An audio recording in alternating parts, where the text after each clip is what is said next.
Hola, buenos días a todos. Bueno, continuamos con la parte teórica que nos queda del apartado de Windows. Hemos pasado al tema 4. El tema 3, recordad que es todo práctico y lo vemos de forma presencial. El tema 4 es sobre tareas de administración que se pueden realizar en nuestro servidor de Windows Server. Aquí hay muchas cosas que la idea era que lo íbamos complementando.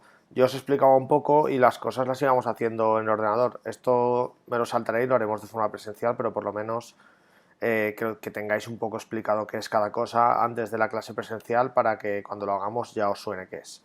Empezamos con los perfiles de usuario móviles, que bueno, ya conocemos que es un perfil de usuario local, es una carpetita donde se nos guarda, pues por ejemplo, qué distribución tiene el escritorio, preferencias del usuario y demás.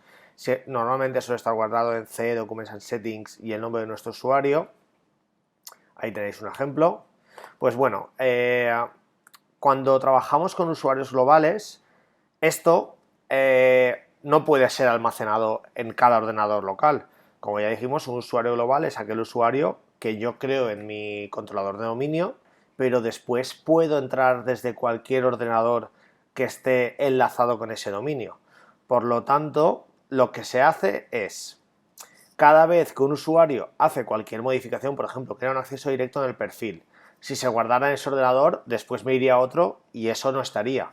Entonces lo que se hace es utilizar un perfil de usuario móvil, ¿vale? Se configura, esto ya lo veremos en clase cómo se configura, y lo que pasa es que cuando yo me logueo en un ordenador, va al servidor y dice, ¿tienes algún perfil para este usuario que se acaba de loguear? Sí, lo descarga y lo aplica. Y cuando cierro sesión pasa el proceso inverso.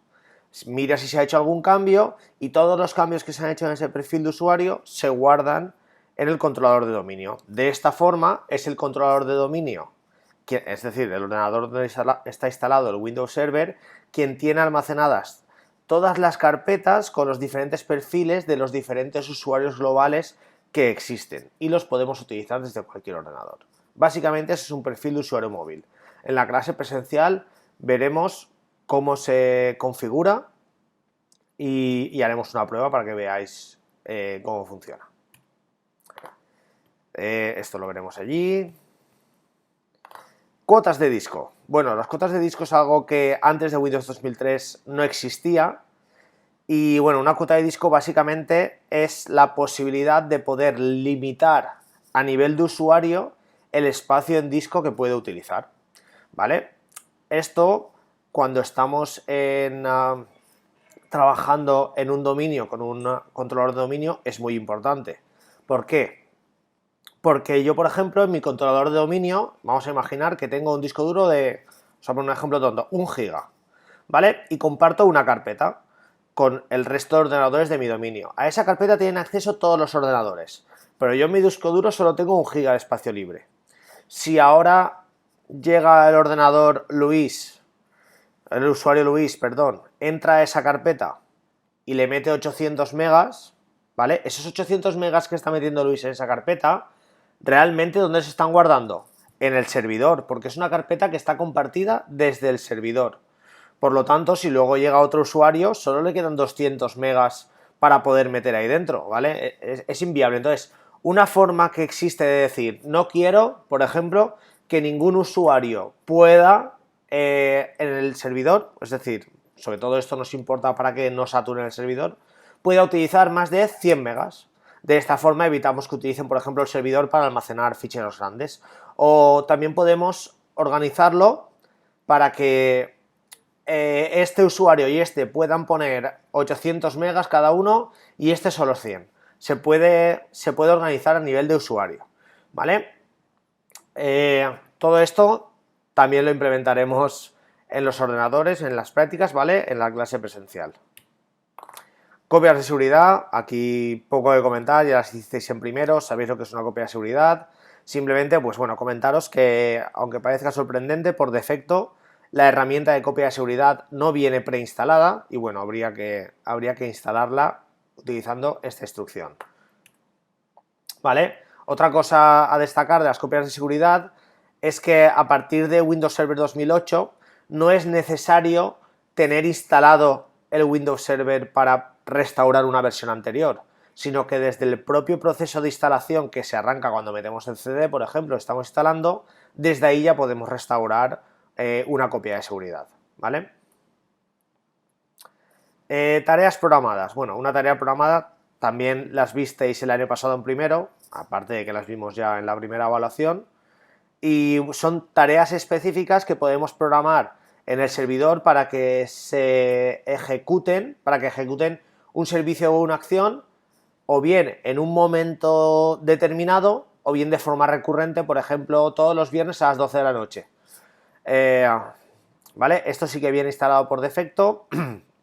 Y bueno, la propia herramienta de tareas programadas ya trae unas acciones, unos servicios a realizar, reiniciar todos los días a las 12, hacer una copia de seguridad, ¿vale? Pero incluso podemos mejorarlo y con lo que sabemos de programación en Shell Script, podemos crearnos nosotros un programita y decirle, quiero que ejecutes este script todos los días a las 5. Un script, por ejemplo, que mueve unas carpetas a otro directorio, elimina no sé qué, ¿vale? Podemos incluso nosotros mismos crearnos nuestro propio script y ejecutarlo y programarlo para que se ejecute cuando nosotros decidamos.